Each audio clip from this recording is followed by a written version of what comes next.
Please. I pledge allegiance to the flag of the United States of America and to the republic for which it stands, one nation, under God, indivisible, with liberty and justice for all. Thank you, everybody, for attending today. Unfinished business or correspondence? We're looking for a motion to approve the minutes of the meeting dated January 11th, 2022 as presented. Second. Call for a vote on that, please, Karen? Mr. Bullers. Yes. Mr. Moore. Yes. Mr. Pasek. We're looking for a motion to approve invoices in the amount of $1,191,806.37 for the period January 12th through January 21st, 2022. So moved. Second. Call for vote on that, please. Mr. Bullers.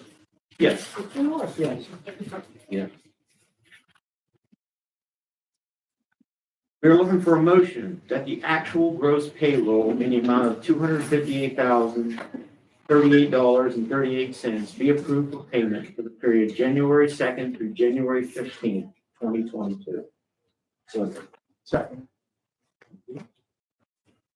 Call for a vote on that, please, Kim. Mr. Bullers. Yes. Mr. Moore. Yes. Mr. Pasek.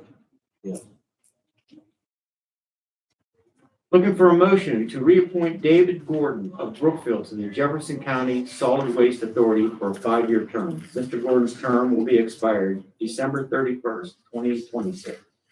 So moved. Second. Yeah. Call for a vote on that, please, Karen. Mr. Bullers. Yes. Mr. Moore. Yes. Mr. Pasek.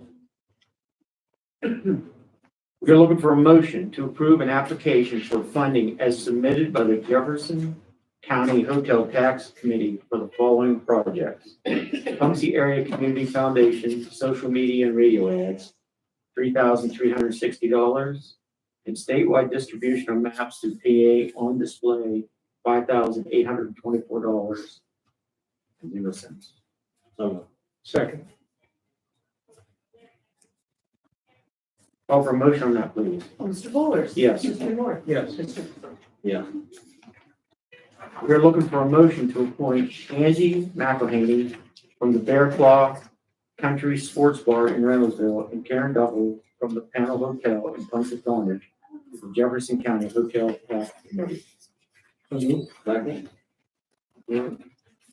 Call for a vote on that, please. Mr. Bullers. Yes. Mr. Moore. Yes. Mr. Pasek. Yes.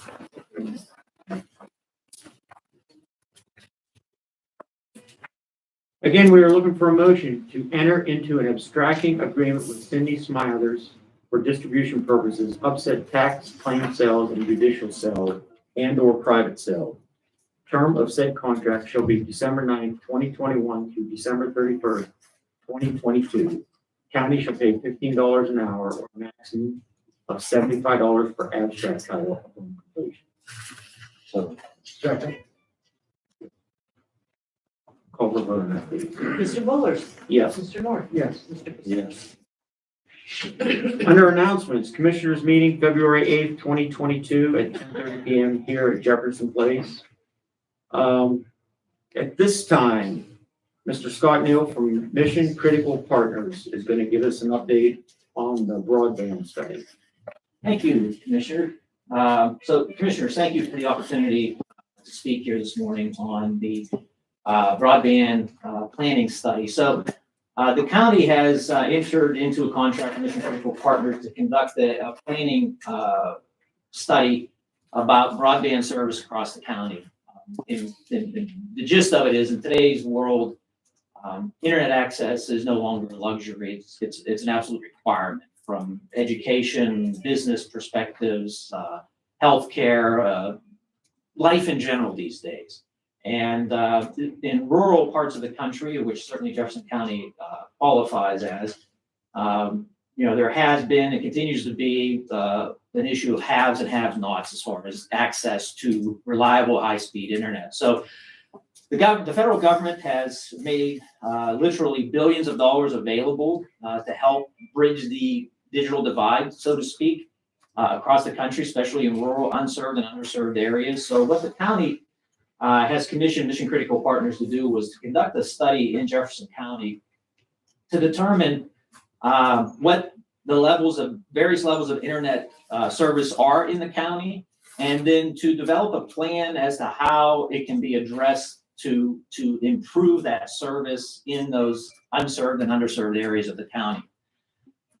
So we're just getting started with this, and the first part of the project is going to be data collection. We're going to be asking folks across the county to give us information on what their internet service is like. And the way why that's so important is there's been a lot of information collected on the levels of broadband service across the entire country by the FCC. But the FCC even acknowledges their methodology of collecting that information is imperfect, and therefore it's not all accurate, because by and large, they do it by census block, meaning that they have a threshold of service that they want to know if people in a certain census block meet that level, then they mark that census block off. Well, that's the problem. If one person or one business or residence in that census block meets that level, they mark the entire census block as having met that level. And we all know, I think, that there are a lot of people that miss. So what we're going to be doing is we're going to be putting out a couple approaches to the data collection. And like I said, this is critical. The aim of the data collection is going to be to determine from an end user perspective whether or not their internet service meets their needs, whether they're running a business, whether they have kids at home who need it for educational purposes, whether they're a healthcare provider, or any other litany of uses for the internet. Does their current level of service that they get from the internet, is it fast enough? Does it meet their needs at home? So to get that, we're going to be doing two things. We're going to be developing a survey, which I hope to have up and running by the end of this week. We've asked the county to put a link to the survey on their website, and so the folks there can access that survey and hopefully provide us some pretty good feedback. The survey is only going to take about 10 minutes to complete. We're going to make it as simple as possible to get the information we need. But it is very, very critical for us to determine the reality of internet service in every corner of the county. Now, the second thing, and Ben and I were just discussing before the meeting, is, if somebody doesn't have internet service, what good does it do to put an internet survey online? So I'm going to be also scheduling conference calls. I'm going to be setting up probably 2 or 3 of them throughout the month of February, and I'll be announcing the dates, and I'm hoping our friends in the media are willing to publicize those dates and times as long with the number that people, it'll be in the evening, I'll get on a call, and people can call in and provide the information that we really need. So once again, the idea is to collect all the information, determine where are the areas that are underserved and, quite frankly, unserved, where there's not access to reliable and affordable internet. Essentially, everybody today has access to the internet because of satellite providers and all that, but it doesn't mean it's good internet or it's affordable internet. And that's where we want to get to in the world. Everybody should have access to high-speed, affordable internet. So once we determine across the county where the service is good and not so good or pretty much non-existent, then that can inform us as we develop a plan on how we want to proceed in the future, or how the county wants to proceed in the future with potentially leveraging the available funds to improve that internet service across the county. So that's where we're at right now. Like I said, I have a call scheduled this afternoon with a couple of folks from a technical perspective to finalize the survey. Hope to have the survey up and running by the end of this week on the county website. I'll also be reaching out. I also want to let it be known, I'll be reaching out directly to school districts, to healthcare providers, to chambers of commerce, directly to get information on their perspective on internet service across the county. So appreciate anything that can be put out to the media to let them know if they get a call from me. I'm not some crackpot that's just doing a survey for my own information. And then, like I said, we will go from there, and hopefully we get a lot of good data over the next month or 5 weeks or so that we really can inform a good solid plan moving in the future to try and help bridge this digital divide. That's all I had to say. I don't anyone have any questions or anything? We'd be happy to get. Any questions? Ed's got a question right behind you. I have a question. Yes, sir. Will your study of broadband deficiencies also include a study of cell service deficiencies, the dead spots around the county? So, yes and no. We are only going to look at cell deficiencies, how it relates to broadband deficiencies. So in a nutshell, it will reflect the same thing, but the study isn't so concerned about whether or not you can place a call as much as it is, do you have access to wireless broadband? There are different forms of broadband. The best kind of broadband is provided over fiber optic cables into your house through that mechanism that, if you have Comcast like I do or something like that. But if you're in a rural area and you don't have access to that, you might be in an area that has good cell service and you can get your broadband internet service across that cell company. So yes, it will include the gaps in coverage as far as where the gaps are for what we call wireless broadband, which is what you get off the cell carrier. So I know it was kind of a convoluted way to answer. It's okay. I have another question. Sure. I don't recall how many years ago it was, and maybe it wasn't completed, so I'm going to ask this of everybody that might know. There was, I believe, several years ago, a fiber optic cable run from the Brookville area, central area, to Punxsutawney. Was that completed? Do you know that? I don't know, but hopefully I will find out by the time I get done. Tracy. I do believe that is complete. So that fiber optic cable was completed, that route, but never extended anywhere. Is that correct? Not that I'm aware of. Okay. So that would be included in your study, I would presume, the Yes. implementation of service from that. Yeah, but part of the study is we're going to be asking fiber providers, to the extent that they're willing to share that information, where their fiber is located in the county. And just for that, if there's a big main fiber line running from Punxsutawney to Brookville, one of the questions will be, obviously looking forward, is how do we leverage that, in what form or fashion to branch off of that to have additional fiber branches to get fiber to the home. Because I'm under the opinion that there is, and Tracy, you are too, then, right? Under the opinion that it's been installed. It's been there for a good many years. It's actually underground. Yeah. Do you know who put that in, Tracy? I'm sorry? Do you know who put that in? I don't know. I I know part of the path where they went, but I don't remember Okay. off the top of my Well, head. hopefully we can dig that out. Well, don't dig it up. Yeah, right. Yeah. You okay.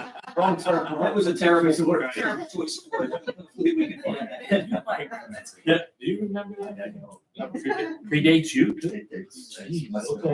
Okay. It may have been Zito or one of those, or I don't know if Kinber Fiber's in this area. They got a big grant several years ago to put a lot of towards the education facilities. Well, that's certainly part of the study. We're going to be looking to try and identify what fiber exists and where it is.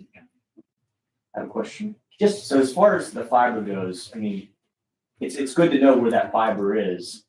But have you found in the past that sometimes, just because there's fiber there doesn't necessarily mean that provider is going to be able to share that fiber with Yes. existing.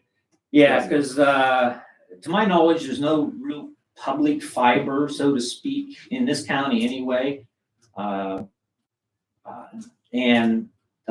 So the vast majority of the fiber optic cables that are out there are owned by some entity, and then in order to use that, you have to have obviously the concurrence of the entity, and normally there's a cost associated with that. So, but having fiber is the huge part of the battle. Having fiber exists, because deploying fiber it is expensive if it's not there, depending on how they do it. because sometimes fiber, I think, run from like one, like big populated area to another populated area, and everybody in between might not be able to access that fiber because it's just not enough.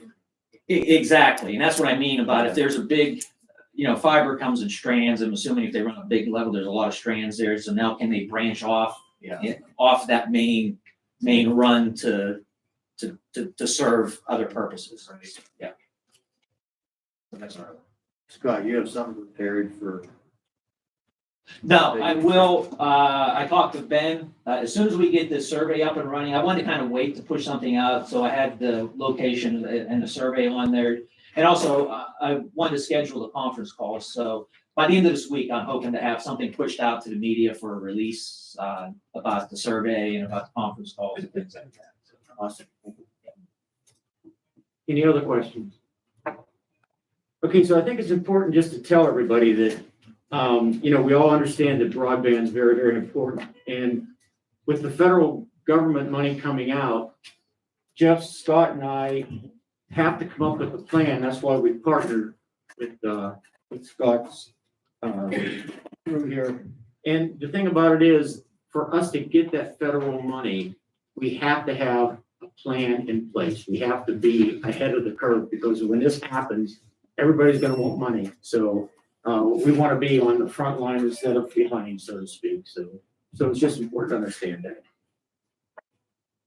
Anything? No, well said. And as a county resident, I applaud. All right, so we're going to get an update on the Groundhog Festivities. Tracy Zennis. Well, thank you. And this is especially important for my good friend Larry McGuire. Groundhog Day will be on February 2nd. So. I didn't know we were friends, but thanks for mentioning it. We're in public, so we're friends right now. Just to kind of give you an update, we are providing resources once again for Groundhog Day to Punxsutawney, not only to Punxsutawney Borough, but then also for the state police and our light plants and barricades. Something that we have done for probably, I can't even remember how many years it's been, but we've done it for a good many years to be able to support and keep the event safe for everybody. So we're on track with that. We'll be deploying those resources next week. So, okay. And I have one other thing, if I can, at this time. The pandemic gave us a lot of work at the Department of Emergency Services, and some it gave a little bit more work to, because not only is somebody new coming into the profession, learning the ropes, basically baptism by fire as we did with the COVID, but also did what she had to do to obtain her basic certification through PEMA. So she's about ready to shoot me at this point, but I'd like to present her with her basic certification from the Commonwealth of Pennsylvania and Pennsylvania Emergency Management Agency, and that would be for Diane Hetrick. Diane, do you want to come up here?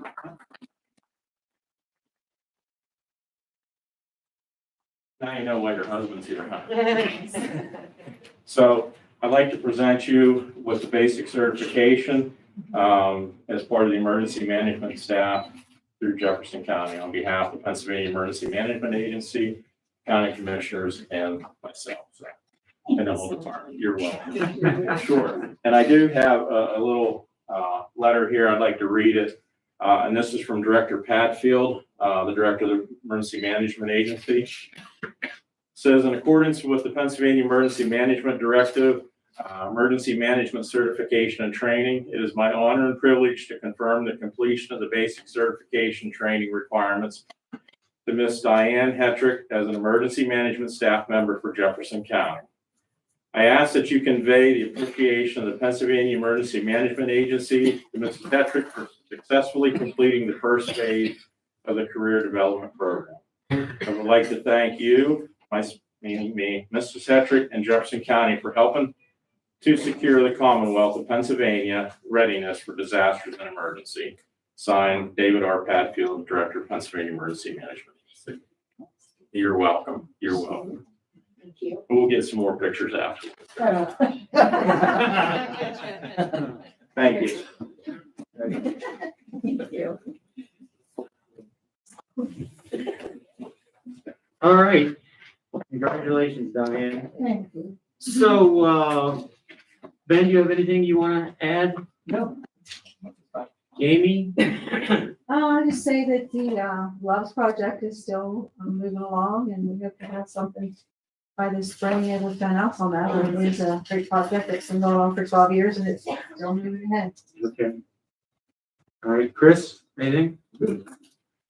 Anybody I'm missing? Donna was here and she was coughing her, just when she was gonna hit the deck, so,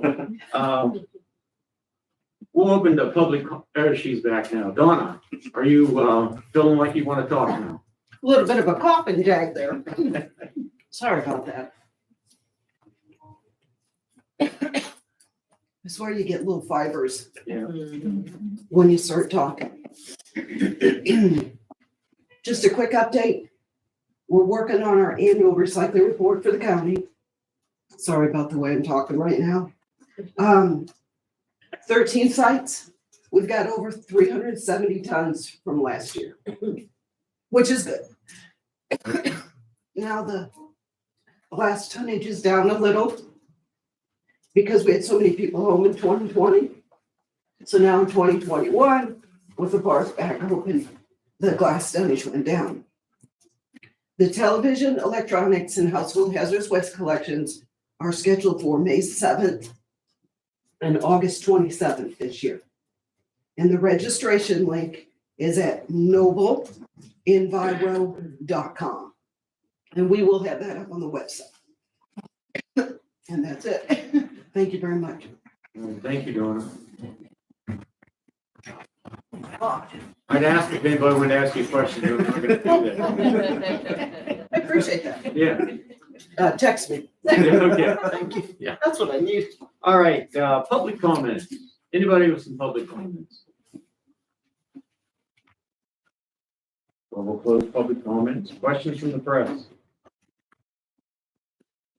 I have one that's not really related to anything that was talked about at this meeting, but the gentleman that brought the presentation about the trail, the missing link trail, had another meeting just recently, last week. And I was just wondering if that had gone anywhere as far as with the commissioners, or if you guys have looked into that at all on your. We have not talked to him since he's dead. Okay. I'm sure that there will be a conversation. Larry? Expecting Jefferson County benefit this year from the return of Groundhog Day then, as far as hotel usage and things like that, and tourists and that. Is there, we're gonna kind of, this will be back to the way it used to be, or? Well, I'm not sure we can say that till it happens. Trace, is there anything out there that indicates there's gonna be, that large group back and everything full speed ahead? Usually on the weekends, you don't have the large crowds that you see on the weekends, but it's my understanding that a lot of the hotels are close to being booked up for that particular day. A lot of people put it on the bucket list and come up here to Punxsutawney to see the Groundhog, to get married, just to say that they've done it. It's a, I call it an international event because it's broadcasted across the world. So it looks to be a fairly decent crowd from what I'm understanding. And that, again, that would be something more for the inner circle or those folks to be able to tell you the chatter that they're hearing, but that's some of the stuff that we're hearing so far from our meetings. All right, thank you. I can add maybe something of perspective to that. The last time we had Groundhog Day, which was the year before last, it was on a weekend. And I think, Tracy makes a good point there. And that was a huge crowd. And this is going to be during the week. And those are typically lighter with regard to attendance compared to the weekends. I'm going to do this before I end up in the same predicament that Don is in. However, I've noticed that the traditional events that the Groundhog Club orchestrates and organizes, I think they're all sold out already, which is an indicator that we might see something more like the kind of Groundhog Day that we're used to seeing. So hopefully so. Okay, thanks. Question about broadband and all that. So we do this study and we know that there's deficiencies all over the place. How do you entice companies to help by putting service in these areas? Like up towards Cookport and places like that, or just name any place. Oneida. So that's where the federal funding comes into play. That funding can be used to enhance deployment of broadband infrastructure to enable that service. So, yeah, essentially that money will go to help deploy that infrastructure for the greater good. So that's essentially what it is. But to your point, the companies still have to be willing to cooperate and do that. And that's another issue. Yeah. Okay, any other questions? Okay, well then, I guess at this stage, we will look for a motion that the meeting be adjourned. Okay. Thank you, Lynn. Call for a vote, please. Yes. Yeah. Thanks, everybody. Diane? Diane?